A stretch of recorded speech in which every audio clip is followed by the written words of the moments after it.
Sabia que hoje é Dia Mundial da Doença de Alzheimer?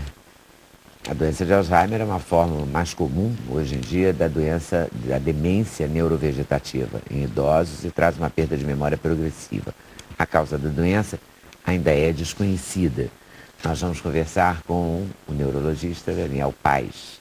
E com a participação da família, muito importante, dos amigos, na convivência com o portador de Alzheimer, a Maria Aparecida Guimarães vai conversar com a gente. Ela é presidente da APAS, Associação de Parentes e Amigos de Pessoas com Alzheimer. São doenças similares e idosos dependentes.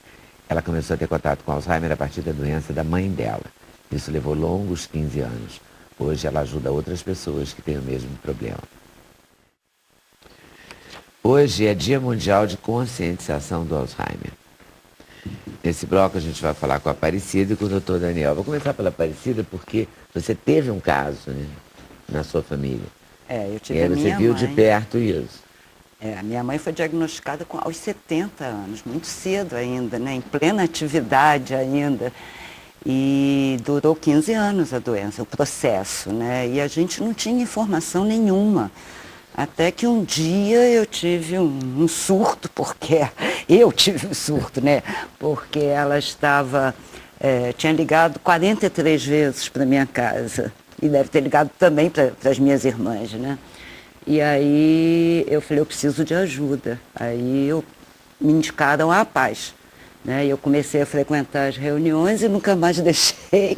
E já estou como presidente há 12 anos. E o que acontece nas reuniões? Quer dizer, para que serve a APAS? Porque a gente dá apoio às famílias. Porque se a família não se cuidar, não se capacitar, ela vai ficar mais doente que o paciente.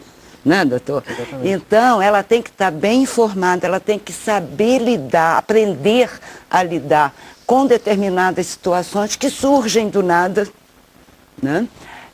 Que a gente chama de reações catastróficas, e tem que se cuidar também. Então nós oferecemos, nós temos reunião mensal, em que a gente tem sempre uma palestra com algum profissional da área da saúde. A gente passa um documentário, que é esse aqui que a gente tem, em parceria com a Fiocruz e com a Quinofilmes, que é Alzheimer, Mudanças na Comunicação e no Comportamento, que é uma verdadeira ferramenta de capacitação, né, para a família, para qualquer pessoa. A gente tem a cartilha, que é voltada para as crianças e jovens, porque a gente entende que as crianças de hoje não só são os futuros governantes de amanhã, mas são os futuros cuidadores também, né? E são os futuros portadores, né? Porque a gente está envelhecendo, a população está envelhecendo e a longevidade está aí colocada, então a gente vai viver mais, né? Só que a gente quer viver mais com qualidade, né? Então a gente distribui material informativo, panfleto, manual de cuidador,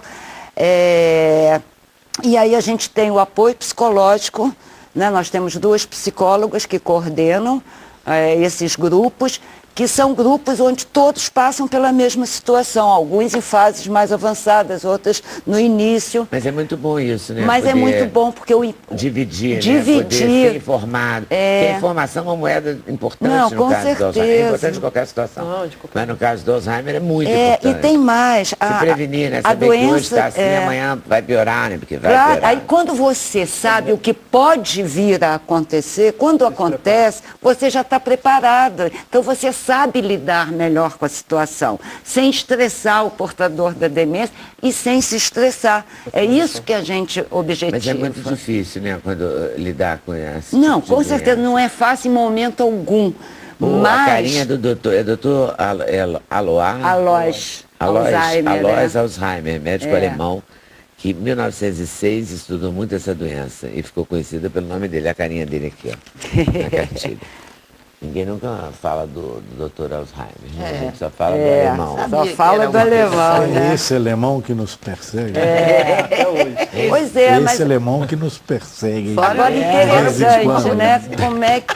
Além do futebol, temos esse alemão a nos perseguir. Mas aí já é a população mundial que tem esse alemão perseguindo, né? E é interessante como é que, ouvindo o doutor falar sobre a diverticulite, como prevenir, tem muito a ver com a prevenção da doença de Alzheimer, que é a atividade física, uma boa alimentação, né? Que serve para diverticulite. serve também Serve para pra Alzheimer. tudo, né? Pra Vamos combinar, tudo, exercício né? físico, Pra boa tudo. alimentação, não Pra fumar. convívio social, Tarará, tudo ajuda sem tudo, né? estresse, né? Então, Agora quer dizer, nós vamos ouvir a palavra sobre a doença. Depois eu volto aí para falar mais com tudo você. bem. A doença, doutor Daniel, e aí? Pois é, assim, usando até o gancho que a gente estava comentando justamente agora, é impossível a gente separar a boa evolução do paciente com uma doença de Alzheimer de um bom cuidado. Então, assim, a presença do cuidador bem disposto, preparado para enfrentar aquela doença, que é uma doença devastadora muitas vezes na família, permite uma aceitação melhor em relação à evolução daquele paciente e permite também se preparar efetivamente. Essa é a ideia do Dia da Conscientização da Doença de Alzheimer. É preparar as famílias para o diagnóstico precoce, que é fundamental e que ainda não está amplamente disseminado tanto na cultura leiga quanto na própria cultura médica. Ainda existe uma grande dificuldade. E quanto mais precoce for o diagnóstico, maior é a probabilidade de uma evolução melhor em relação à doença, que a gente sabe que não tem cura, mas que tem muito tratamento. Quer seja ele tratamento farmacológico, usando medicação, quer seja ele com um tratamento que é tão ou muito mais importante do tratamento farmacológico, que é o tratamento de suporte e de apoio, que inclui a presença do cuidador bem treinado, bem adaptado. E saudável. Uma família que aceita a doença e compreende a evolução dela, é fundamental para uma boa evolução do doente. Porque é uma doença devastadora e é uma doença complicadíssima. Você tem que ter muita paciência. Muito. Né? Tá todo mundo tão impaciente hoje em dia, né? Tão irritadíssimo. Eu outro dia estava num consultório médico, não posso dizer que o rapaz tinha Alzheimer, mas era um senhor com mais quase 80 anos, 70 e tais. E ele perguntava à mulher dele, ele perguntou umas 40 vezes, por que eles estavam ali esperando aquele. Mas por quê? Por que a gente está aqui para falar com ele? Ele é o que mesmo? Ela respondia, ó, tô rindo, a gente veio porque o seu médico, o fulaninho, recomendou ele muito, tá? Daqui a um minuto e meio tem ele hora, fazia a como pergunta ela de está novo. falando,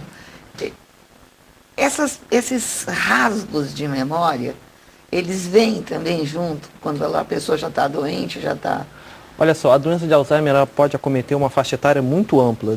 A gente está muito acostumado a ver a doença de Alzheimer no idoso e a prevalência aumenta muito. O Brasil não foge dessa estatística após os 65 anos. Uma subida... 65? Após 65 anos.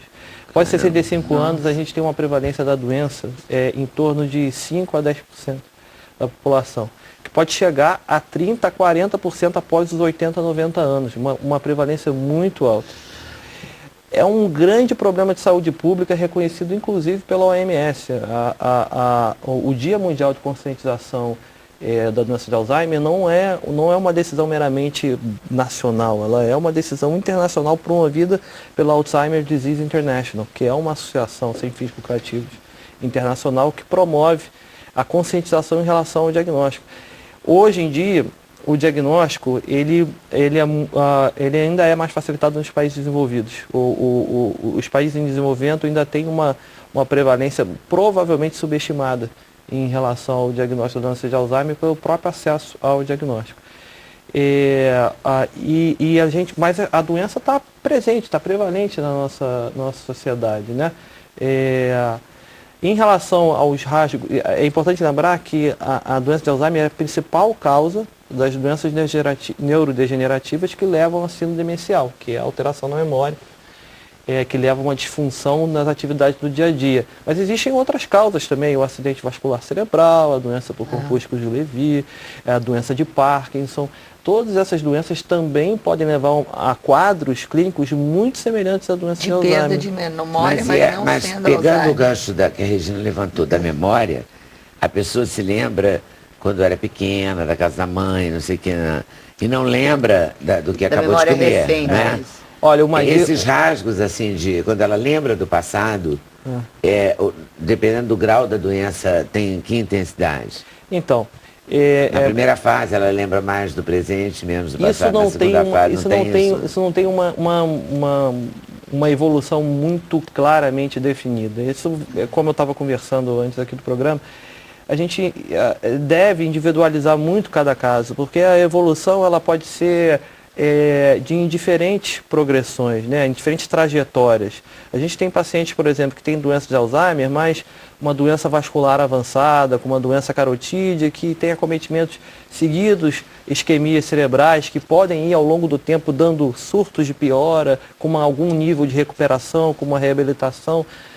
Então, são diferentes estratégias. Classicamente, a doença de Alzheimer é uma doença progressiva e difusa, que acomete... Não tem como curá-la ao longo do processo. Tem muito tratamento. Tem tratamento, mas cura não. A cura ainda não tem disponível. E quando é que a pessoa descobre que a outra está com Alzheimer? Por exemplo, uma filha descobre da mãe, uma mulher descobre do marido. Em que momento, assim? Então, geralmente... A doença já está instalada? Geralmente, quando a doença é descoberta entre a população leiga sem uma estratégia prévia de prevenção e de visitas recorrentes ao médico, ela já tem algum grau de acometimento funcional. O que a gente chama de grau de acometimento funcional? Interfere com as atividades do dia a dia. Então é aquele idoso que antigamente era arrimo, e é um senhor arrimo de família, que toma conta de todas as atividades do banco e sofre algum tipo de lesão financeira ou até lesão física, ou se perde no meio da rua, ou não reconhece algum familiar mais próximo. Essas são as alterações que chamam mais atenção e que levam a família, de maneira um pouco desesperada, a procurar ajuda. O ideal é que a gente reconhecesse a doença antes disso. Pois é, isso exatamente o que eu estou falando. Qual é o primeiro sinal que a gente deve acender a luz amarela? O sinal, classicamente, são aspectos relacionados à memória. Então, não se lembrar, se perder em relação à posição temporal, o dia, o mês, o ano, apesar de você insistentemente trazer aquela informação para ele, é o que a gente chama de memória imediata, né? A alteração, por exemplo, da memória, da localização espacial, ou não saber em que lugar ele está. O diagnóstico ele deve ser feito por um profissional, né? Sim, mas a bandeira para você levar no profissional... É a alteração de memória. Então é uma coisa mais forte, né? Eu pensei que tinha um sintoma, assim, mais levezinho, e que desse uma mais bandeira. Sutis, Quando a pessoa se perdeu, já é uma complicação. Mas olha, eu acho que tem uma diferença muito grande Quando a pessoa entre se não perde lembrar e esquecer. Né, doutor? Não lembrar e esquecer tem diferença. Você não lembra onde que você deixou seus óculos, mas você passa o dia inteiro procurando seus óculos. Né? Agora, quando você esquece para que serve o óculos... Pois é, mas tá aí, mas nessa hora só... Olha, para você ter uma ideia, instalado. Uma das funções... Eu queria uma coisa preventiva, entendeu? Não, mas a prevenção... Não tem, né? Não existe. Tem que contar com a genética. Não existe. Aliás, alterações genéticas também estão associadas ao próprio diagnóstico da doença de Alzheimer e a evolução dela. Mas não tem um jeito, por exemplo, para diverticulite tem a tomografia, tem o... Não existe um marcador colonoscopia, biológico. não sei o quê. Não existe. Não tem nada, uma falta de proteína, Existem sei lá o quê, diferentes... que você entrando naquele tubo, como chama aquele tubo? Ressonância. Entrando naquele tubo, vai lá, pum, vê tudo, aí não vê que tá acontecendo. Olha só, uma dica que eu sempre dou. Dava tempo de você fazer coisas, né, decidir coisas. Deve ser terrível descobrir, mas... Por algum motivo, a área do cérebro que corresponde à memória é uma área muito mal perfundida do ponto de vista de fluxo cerebral, de sangue, de oxigênio. E que perfundida? Recebe pouco sangue em relação pouco irrigada, pouco irrigada. Então a gente tem que cuidar muito bem dela. Então alterações vasculares sistêmicas, como por exemplo, uma doença nos vasos do coração ou nos vasos das carótidas, um entupimento, já é um grande marcador de um risco severamente aumentado para a evolução da doença de Alzheimer. Então, se você quer, a dica que eu sempre dou, se você quer atuar prevenindo a doença de Alzheimer, previna as doenças cardiovasculares de maneira geral, que você vai estar atuando já em grande quantidade. Então, você tem que manter o colesterol dentro da faixa, o triglicerídeos dentro da faixa. Controlar a pressão arterial, controlar a glicose, controlar o colesterol. Controlar o estresse. O estresse é que é o bicho. Mas é aquilo, a atividade física, a alimentação balanceada, a convivência social. Mas o que as né? pessoas te aborrecem? Os Sim, mas você burocratas, tem- a burocracia chatice do dia a Claro, dia. claro, né? mas para isso você tem outros... Você se estressa. Você tem outras atividades que você pode relaxar desse estresse. Não pode ficar isolado dentro de casa, não pode. Tem que ler muito, tem que ter um convívio Essa coisa do jogo da memória, de palavras cruzadas, isso tudo é realmente recomendável? O cérebro funciona como um músculo também funciona. E aí pessoas com vida ativa, intelectual, por exemplo, não jamais teriam Alzheimer. Mas o tem fator de outras- educação é entrevistar um uma fator pessoa de outro proteção dia. dos mais Proteção, importantes. Qual? O fator da educação, Da informação, da cultura de cada um. Exatamente. Então, Porque assim, quanto mais você estudar, menos Alzheimer você vai ter. Aí você, se matricula no curso novo, né? Você faz alguma coisa. Mas não tem, né? É claro, gente, Mas tem que é um lutar fator de contra também. proteção. É o que a gente diz, Tem que a lutar prevenção... contra. E Senão o alemão se reabilitação. está. E a gente brinca. E é um fator de reabilitação também, assim, colocando a brincadeira em paralelo, mas é importante salientar que o tratamento farmacológico, ele ainda não é, o uso de medicação ainda não é o salvaguarda do tratamento da doença de Alzheimer. Ele é uma arma dentro do arsenal. A reabilitação e o suporte, o apoio, ele é fundamental. E dentro disso, a reabilitação neuropsicológica, a reabilitação neurológica, utilizar a neuroplasticidade, ou seja, traduzindo, utilizar a capacidade do cérebro de se regenerar, ou usar outras áreas que estão menos afetadas para ter uma função parecida com aquela que está sendo perdida, está dentro do processo. Já li que é outro sítio, né? Agora, usar outro sítio, a nossa modernamente. população tem condição de ter um tratamento desse? Com todas essas estimulações, a gente não tem. Não, mas o que me incomoda especialmente é que eu vejo que as pessoas mais jovens, pode ser coisa de velho, tá? Né? A pessoa vai envelhecendo, vou achando que o jovem é mais distraído, mas eles têm uma memória pior que a nossa, da minha geração. Mas você está tocando... Porque a gente tinha jornalista. O que o jornalista tem? Um bom jornalista tem uma bela agenda de telefone. Não existe isso. Você não ter, você não anotar, você não ter fontes, você não, entendeu? Isso faz parte da profissão. Eu vejo que os jovens com quem eu convivo têm tudo no computador. Não pesquisam. Eles têm tudo no iPhone. Pergunta para você. Mas o iPhone não é ele, não é a cabeça dele. São diferentes estímulos ao mesmo tempo que distraem a sua atenção. E memória é atenção. Se você não presta atenção, por exemplo, eu estou aqui conversando com você, Leda, minha atenção está diretamente focada a você. Se aparecer uma moça bonita aqui no estúdio e me distrair, eu posso perder a sua pergunta. Eu não vou ter esquecido a sua pergunta, eu simplesmente não dei atenção Vai se distrair, não está prestando atenção. Então aquele velho, coisa mineira de falar, presta atenção, vale a pena. Muito. Presta atenção. Muito. Então, por exemplo, uma pessoa deprimida é uma pessoa que tem a sua atenção muito rebaixada. Porque ela vive aquela angústia do dia a dia, de conviver com aquele sofrimento, que muitas vezes não tem uma causa explicada, e ela não consegue prestar atenção nas atividades do dia a dia, não consegue ler um jornal, não consegue se estimular a ler um livro, não consegue se estimular a prestar atenção nos próprios compromissos pessoais. E isso leva a esquecer. Agora, não é uma doença degenerativa associada a uma alteração cerebral, específica como na doença de Alzheimer, mas leva ao esquecimento também. Eu queria pegar um gancho que a Regina falou e com o doutor também, que você perguntou, mas a pessoa tem ilhas de lucidez no meio do processo? Eu fui entrevistar outro dia uma pessoa que tem Alzheimer. Tem, mas...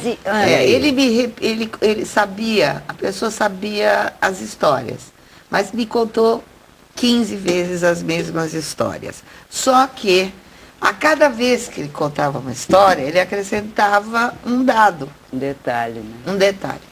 Entendeu? Pois é, e é uma isso. Loucura. Uma loucura, porque eu falei, bom, eu não te contei isso, não sei o que, não sei o que, não sei o que, não sei o que. Conta tudo. É um grande exercício de atenção. Dali a 5 minutos, conta a história de novo.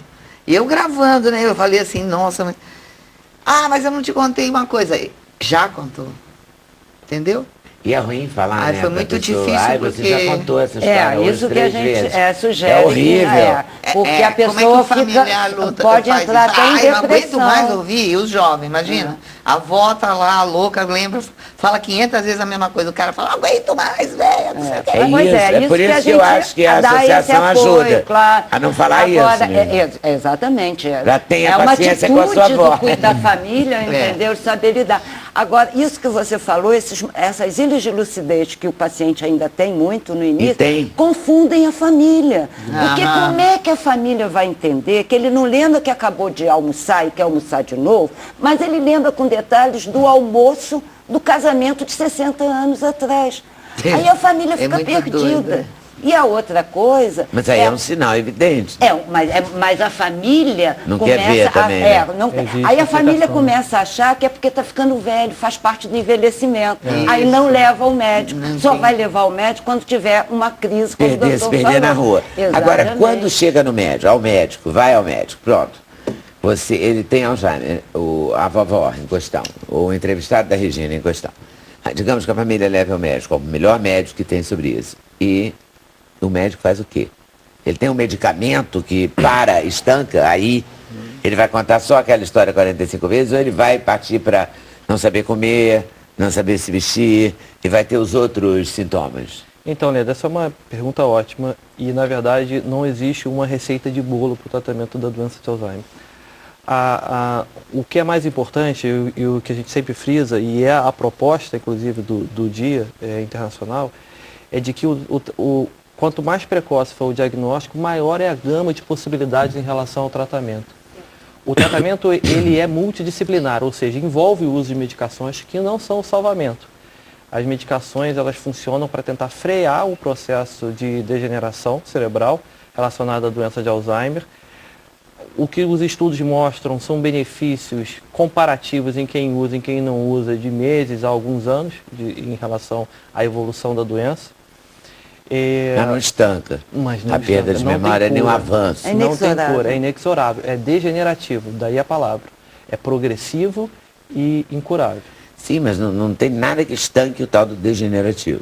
Estanque, dependendo do quadro, dependendo da fonte que seja a causa da síndrome demencial, que muitas vezes pode ser não só a doença de Alzheimer, pode ser, por exemplo, o paciente que tem a doença de Alzheimer, mas múltiplos AVCs, múltiplas isquemias cerebrais, que tenha diabetes, que tenha hipotiroidismo, que tenha outras causas que podem estar associadas às síndromes demenciais, que não é só a doença de Alzheimer. A doença de Alzheimer é a principal causa. Mas se for só a doença de Alzheimer, tem mais chance?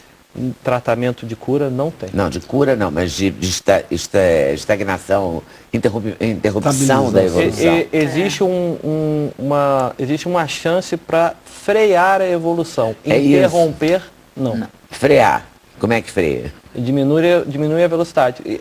Inclui tratamento farmacológico com o uso de remédio. Mas aí assim, será fisioterapia, fonoaudiologia, alguma coisa ajuda? Existe. O tratamento a terapia de apoio, ela é multidisciplinar. Envolve o uso da fisioterapia, da fisioterapia appendicular, motora, envolve o uso da fisioterapia cognitiva, aquilo que a gente estava conversando, que o cérebro precisa se exercitar. A gente precisa ler, fazer palavra cruzada, prestar atenção. Identificar as áreas cognitivas que estão efetivamente afetadas e treinar essas áreas. Fazer com que novas áreas sejam recuperadas. Claro, à vontade. Uma perguntinha rápida aqui para o Daniel. Primeiro, no estudo de neuroimagem, existe alteração estrutural, digo, uma área cerebral dos doentes? Primeira pergunta. Segundo, é o seguinte, essas pessoas precisam de cuidadores que amam. O amor aí talvez seja o maior ingrediente nas relações de cuidado com essas pessoas, que exige cuidado físico, cuidado psicológico, cuidado emocional. Muito bem. Então, teve um paciente meu colega, que era um cardiologista, tinha uma esposa que o amava muito. Então, o que fazia ela? De 3 em 3 meses, ela fazia uma viagem internacional com ele. Ela disse, a maior preocupação é que ele não se perca. Mas cada vez que ele voltava mais lúcido. Ele não se lembrava necessariamente da viagem, mas ele estancou muito a evolução dela. Eles assim já há muitos anos. Quer dizer, a maior preocupação dela era ele não se perder na viagem internacional. Mas ele estancou a doença. Incrível. Ficou muitos e muitos anos com esse interesse, com esse amor e com essa atitude que ela tomou com ele. Eu não sei se isso tem uma justificativa, entendeu? Eu não estou entendendo bem, é um caso isolado, não estamos trazendo estatística, nem tampouco. Em relação à evolução... Eu estou falando uma atitude de amor. Ah, não, sem dúvida. Aquilo que eu sempre digo, assim, para você identificar o cuidador ideal, é importante você conhecer a personalidade daquela pessoa. Existem pessoas dentro daquela família que amam intensamente aquele ente querido que está sofrendo, mas que não tem a paciência ou que não tem a vocação para viver aqueles sentimentos do dia a dia. Hoje a literatura mostra que esse ser entre paciente cuidado e o cuidador, ele é indivisível. Se eu tenho um cuidador estressado, se eu tenho um cuidador desanimado, deprimido, eu vou ter uma evolução pior desse paciente. Se eu tenho um cuidador... Então, a relação do amor. Se eu tenho um cuidador que ama, se eu tenho um cuidador... Se eu tenho um cuidador que ama, se eu tenho um cuidador entusiasmado, que esteja se disponibilizando a gastar o seu tempo com avidez para cuidar daquele ente querido, aquele paciente vai melhorar muito. Eu vivencio isso muito, eu não sou psiquiatra, não sou neurologista, sou um cirurgião que trata muitas doenças graves, oncológicas, etc. Mas eu vejo uma relação muito direta na evolução desses doentes, mesmo que aparentemente não se tenha uma mensuração precisa entre a atitude do cuidador e da família, da doença e do amor. Isso eu vejo muito. Por exemplo, essa semana eu operei um doente com um tumor avançado, em que ele não blasfema e tem uma esposa extremamente cuidadora. O dia que há 3 dias atrás, quando eu entrei no quarto antes da operação, ela estava deitada, acariciando ele numa cama. Quer dizer, então essas expressões que a gente tem, quer dizer, por atitudes extremamente significativas da tradução do que é um cuidado com amor, é completamente diferente daquele que uma vez eu entrei, o acompanhante estava assistindo a televisão, eu pensei, se eu podia desligar a televisão que eu vou falar sobre a operação. Você vê a diferença. Ali é um cuidado meramente de um comprometimento burocrático e o outro é um comprometimento de amor, de relação. Eu acho que isso faz uma grande diferença. Né? Porque o cuidar não é só dar o remédio. Exatamente. Né? Cuidar é uma atitude. O remédio é o de menos. Cuidado é uma atitude. É claro que o amor remédio é o de menos. Mas a informação, mecanicamente. você aprender a lidar é que vai fazer com que você se cuide e possa cuidar do outro. Porque a sensação que eu tenho, pelo que eu já vi, não vi muitos casos, mas alguns, as pessoas, o cuidador profissional, por exemplo, ele cumpre lá a tabela de horário dele. Tem uns mais gentis, outros menos gentis, uns que passam mensagem o tempo todo. É igual babá, né? A criança está ali, ela está lá passando a mensagem, ela está com a criança para cumprir aquele horário. E tem a babá que cuida, né? Que presta atenção, ver se a criança saiu do lugar, se está no brinquedo perigosamente e tal. É a mesma coisa, você vai cuidar do mesmo jeito, né? A paciência é fundamental. Fundamental. E essa mulher no consultório, ela repetia para o marido era um músico, ela repetia para ele 43 vezes, estamos aqui porque o seu médico disse, lembra? Ele disse, mas ela sempre repetia, e a voz era doce igual. Ela deve ser associada da paz, deve ter aprendido. Ela perdeu a paciência e falou, já te falei isso 500 vezes. Eu extrapolo isso, se me permitir. Eu estava de costa para eles, eu só olhei quando eu fui sair da sala. Eles passaram por mim, eles foram atendidos antes de mim. E eu fiquei olhando a mulher e o marido, daí que eu saquei tudo, que tinha uma mão dada, tinha um carinho ali mesmo. Mas ele estava evidentemente doente, não é possível alguém não decorar essa simples coisa. Eu extrapolo isso, por exemplo, uma criança. Hoje em dia, a demanda da sociedade frente à execução da mulher, do trabalho da mulher, exige que ela volte para o trabalho mais cedo. Hoje eu estava com um colega que trabalha comigo, a mulher dele teve um filho, está com 4, 5 meses, está botando na creche. Porque ela trabalha, ele também trabalha, e não confia na babá. Existe a outra situação da mãe que se dedica até a criança alcançar 2 anos antes de atingir a creche. Qual é a criança que vai ter mais desenvolvimento nos 2 primeiros anos? Aquela que é colocada na creche de uma maneira comunitária, ou aquela que fica ao cuidado da mãe, que leva num parque, que faz a comunidade sempre com a presença física da mãe, denotando todo o amor. Então é uma questão nos 2 extremos. Os 2 extremos se tocam, né? A criança que depende da mãe e o idoso também demente que depende do cuidador. Então cada um, eu acho que a gente pode colocar as atitudes em relação com as pessoas que o cercam. O bebê e a pessoa idosa. Pois é, por isso que a gente luta pelos 100 dias.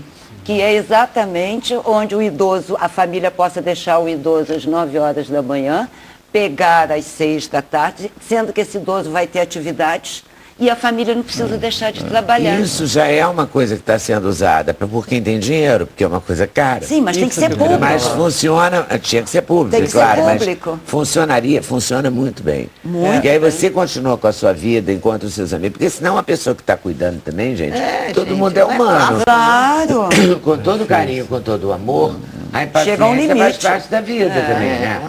Você está lá cuidando e tal, mas o seu trabalho está uma zona, a sua casa está uma bagunça.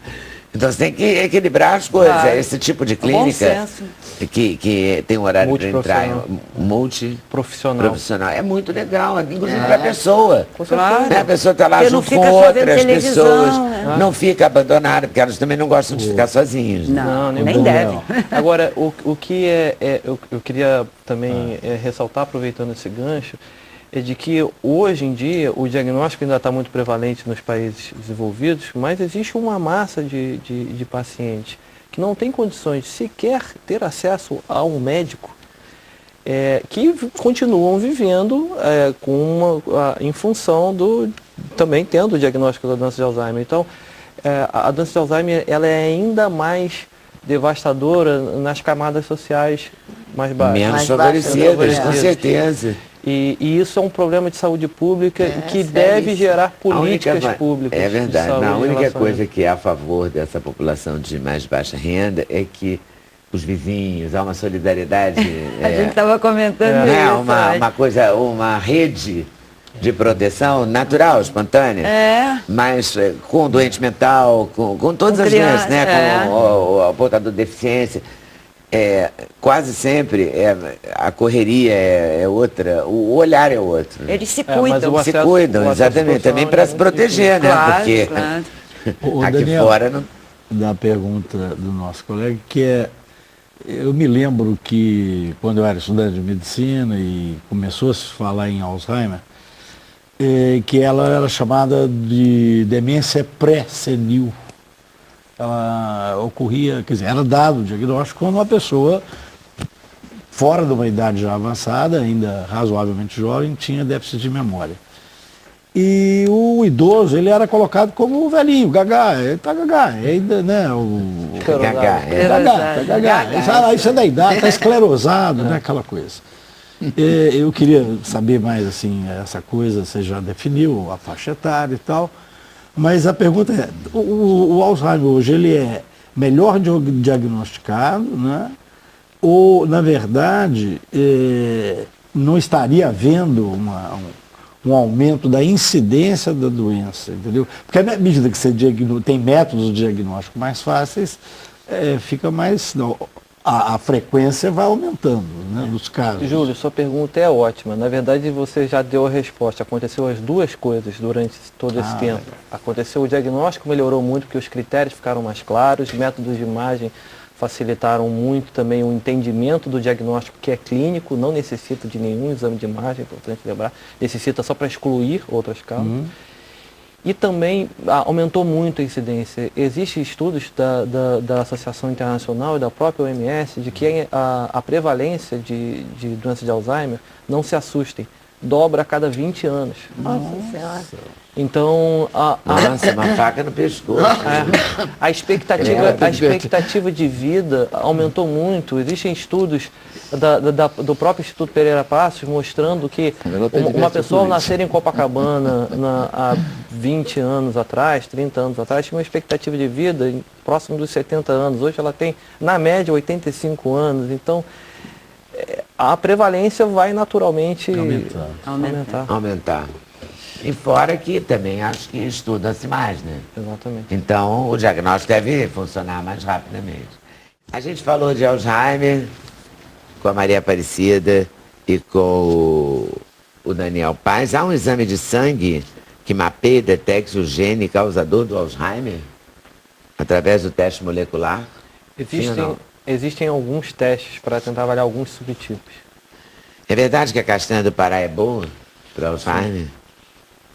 É. 2 castanhas por dia? Pode ser. APAZ. E aí você pode entrar para ter informações, para buscar informações se você estiver precisando, ou se você conhecer alguém que precisa. Isso. E a Maria Aparecida é a presidente da Paz. Então eu agradeço a vocês por terem vindo, super obrigada. Agradeço a vocês por estarem nos assistindo. Até amanhã, se Deus quiser. Valeu.